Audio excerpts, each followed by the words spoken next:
So peace and blessings in this corner boxing 24. Good evening, everyone. Hope everyone is doing well. I'm doing pretty good myself. As always, God is good, God is great, and I can't complain. You know what I'm saying? So, man, I want to talk about the aftermath of Edgar Berlanga and Alfred Angulo, that fight. And as you know, Edgar Berlanga fought Alfred Angulo last weekend at Madison Square Garden at the Hulu Theater, and the weekend of the Puerto Rican Day Parade. And of course, it was a nice turnout, but unfortunately, man, Edgar Berlanga made a bad decision in that fight. So Edgar Berlanga is 20-0, and he has 16 knockouts. And as I said in the previous video, a couple of videos ago, I don't really have an issue with the fact, pardon me, I don't have an issue with the fact that Angulo, hasn't been able to knock out his last four opponents, because you're not going to be able to knock everybody out. And when you're on a streak like that and you're knocking everybody out, you get kind of stuck in that, but then you got to realize it's not going to happen for the rest of your career. You're not going to knock everybody out. It just don't go like that. Even the biggest knockout punches don't knock everybody out. There's going to be somebody that's going to be able to take your punch, and it just don't go that way. Boxing don't go that way.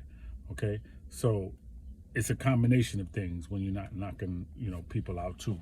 All right, it's your level of competition as you step up, as you keep fighting. You fighting different people, different competition, and it's just not the same. So I'm not knocking him for that. I don't have a problem with it, even though some people, is trying to make a big deal about that. But I know boxing, and again, you're not going to do that with everybody. But here's the thing, though. If you fall in love with it as a fighter, then you got to tell yourself and your trainer, y'all got to be realistic and say, listen, man, it's not going to always go down like that. Don't worry about that. Just keep fighting, because your goal in boxing is what? To get the win, to get the round. Win round by round and get your points. Get them 10-8 rounds. You know what I'm saying? To win. Unanimous decision. Not majority, not split decision, not a close fight, but a unanimous decision. That's your goal. It's not to knock people out. But anyway, he's a middleweight, decent punch, good boxing skills. But in the fight last week with Angulo, he said he got frustrated because Angulo was elbowing him. And so he bit Alfred Angulo, and now he was suspended for 6 months, and he got a $10,000 fine. Bad decision. So here's the thing.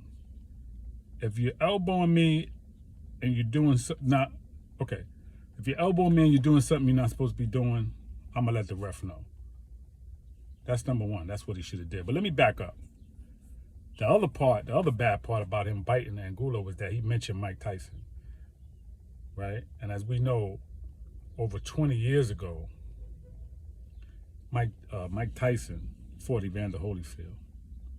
I believe it was 1996. He fought Evander Holyfield, and he said that Holyfield was, headbutting him.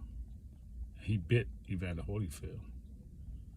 And, I don't remember if Mike Tyson got suspended for 6 months or a fine or whatever. I really don't remember what happened. But I know that it wasn't a good look for his career. He was able to rebound from that, but it still wasn't good that he did that.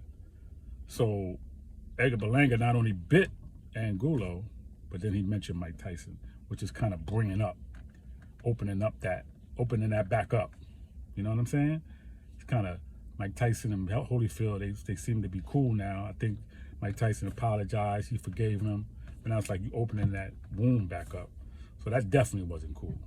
So he made two bad decisions. He bit him, and then he mentioned Mike Tyson. All right?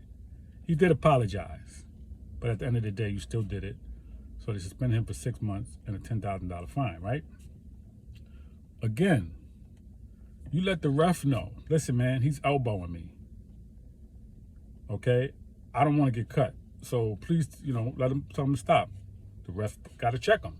Now, tell the ref, man, listen, if this keep happening, man, I'm going to elbow him or I'm going to hit him with a low blow.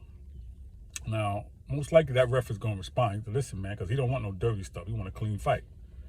And in the beginning, that's what when they have you right before you fight, the ref says to both fighters, okay, keep your hand, protect yourself at all times. Let's have a nice, clean fight. You see what I'm saying? So that's what he wants. He don't want no dirty stuff. That makes his job hard, right? He want a clean fight at the end of the day, clean as it can be. All right. So that's what you do, man. You let the ref know. Listen, man, he's elbowing me. I'm not going for it, man. I'm gonna elbow him back. I'm gonna get dirty. I'm gonna throw a low blow. That's all he had to do, right? But he didn't do that. He just went to the biting.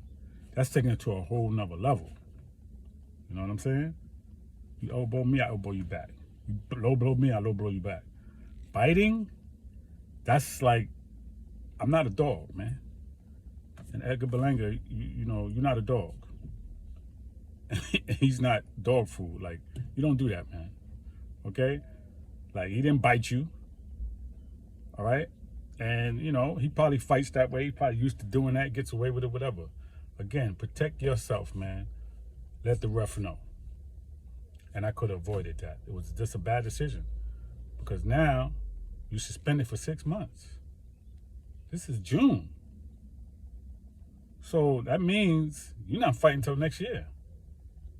I mean, even though, you know, you fought this year, you know, it's not the worst thing. This is June. You fought earlier this year. So you got a couple of fights in for this year. It's not the worst thing, but it's not good to have that on your resume. That's really what I'm trying to say. Okay? So hopefully, man, you know, you do a little bit better next time. You'll think a little bit better. And I'm not going to knock you. I'm not going to kick a man while he's down. You know what I'm saying? You know, I listened to the trainer, Angelo Rozier. He was saying, you know, it was a bad decision, man. And I believe it was, man. He got caught up in the emotion, man. But he also said that Edgar Berlanga needs to get focused. Berlanga, get focused, man. You know what I'm saying? Listen, New York City, we had the best boxers, man. This is a fighting city. New York is known for boxing, known for fighting. All right? You represent New York, man. You represent yourself first and foremost, your family, but you represent New York too. You coming out of New York. All right? Puerto Rico as well, but you represent New York, man. This is where you born and raised. So you represent New York, man. Be the best, man. We have Mike Tyson, we have Riddick Bowe. We have some of the best boxers, man. And it's not like that no more, man. So you got to help put it back on the map. You know, Chris Corbett, hopefully he'll rebound from that loss that he had a few months ago. And he'll get back on point, man. But right now, we don't know what he's doing. But Berlanga, you still unbeaten. So you can still carry that streak, man. But just, you know, just get focused, man. Like Andre Rozier said, get focused, man. On you. He said you got a good jab. And, man, listen, use your jab. Don't forget about the knockout. That will come.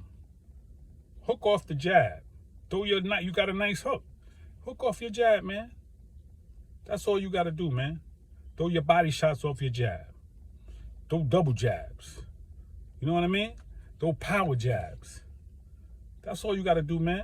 Back these dudes up. You know what I mean? Be smart. Take your time. That's all. That's all you got to do, man. Take your time in that ring, okay? Put your opponent down systematically, round by round. You don't have to, I know, knockouts are spectacular. Everybody wants to see it, but let it come. Don't go for the knockout. Oh, I'm just going there to knock this dude out. No, that's not what boxing is all about, man, okay? Defense, man. You've been getting hit. You got to work on your defense, man. Coceres, man, he put you on the canvas. He hit you.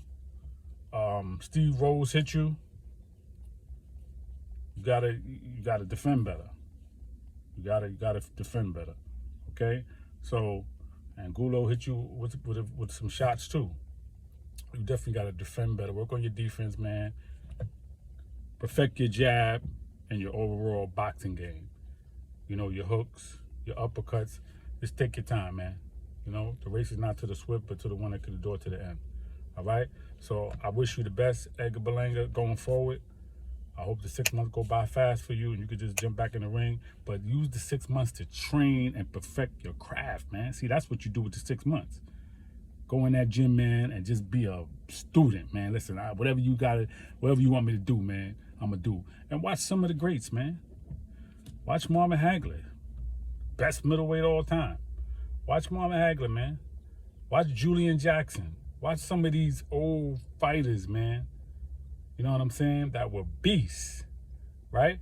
Watch Larry Holmes, that jab that he got. Look at Devin Haney. Look how he handled Kambosos with his jab. He beat him mostly with the jab. He didn't even have to do too much more. That's the jab that you want. And again, Rozier said you got a good jab. So, man, practice, man. Your jab, perfect it, and watch other fighters that got a nice jab and an overall good boxing game. Of course, the great Floyd Money Mayweather. You can't go wrong watching him, man. All right? So peace and blessings in this Corner Boxing 24. Everyone enjoy the rest of your evening. Be safe out there. Protect yourself. Social distance. COVID is still here, all right? And everybody be safe.